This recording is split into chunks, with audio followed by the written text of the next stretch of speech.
پاکستان اپنی فوج غزہ کیوں نہیں بھجوا رہا؟ پاکستان اپنی فوج غزہ اس لیے نہیں بھجوا رہا کہ ابتدا میں جو ڈونلڈ ٹرمپ ہیں انہوں نے یہ کہا تھا کہ ہم جو غزہ کے جو فلسطینی ہیں ہم ان کو فیسیلیٹیٹ کرنا چاہتے ہیں اور ہم دراصل ایک وہاں پہ سیز فائر کے ذریعے امن قائم کرنا چاہتے ہیں۔ تو پاکستان کو اور سعودی عرب کو اور بہت سے دیگر اسلامی ممالک کو یہ کہا گیا تھا کہ وہاں پہ اسرائیل کی طرف سے روزانہ بمباری ہو رہی ہے، تو کیا آپ نہیں چاہتے کہ یہ بمباری بند ہو جائے؟ کیا آپ نہیں چاہتے کہ فلسطینی بچے جو ہیں ان کو کھانے پینے کے لیے سہولیات فراہم کی جائیں؟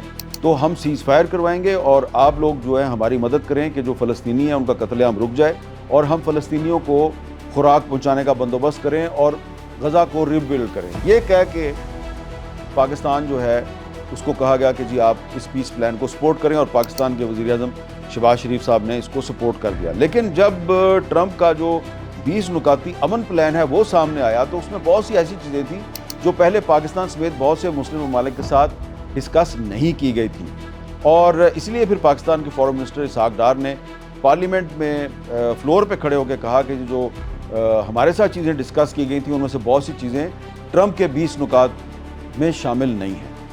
تو اس کے بعد پھر جو ہمارے سٹیک ہولڈرز ہیں انہوں نے فیصلہ کیا کہ ہمیں کوئی ایسا فیصلہ نہیں کرنا چاہیے کہ ہم اپنی فوج کو غزہ بھیجیں۔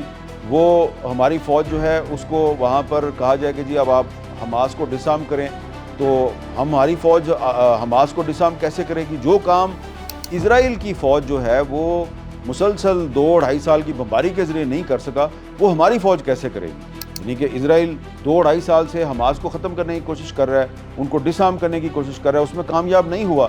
تو اب اگر وہ کامیاب نہیں ہوا تو پاکستانی فوج جو ہے وہ وہاں پہ جا کے اسرائیلی فوج کے مقاصد کی تکمیل کرے گی۔ تو یہ دراصل ایسا لگتا ہے کہ مسلمان کو مسلمان کے خلاف لڑانے کی کوشش ہے، تو اس لیے ہمیں اپنی فوج غزہ نہیں بھیجنی چاہیے۔ فیصلہ ہو گیا، لیکن پاکستان نے کافی دن تک اس کا اعلان نہیں کیا، لیکن اب اسحاق ڈار صاحب نے اس کا اعلان کر دیا ہے۔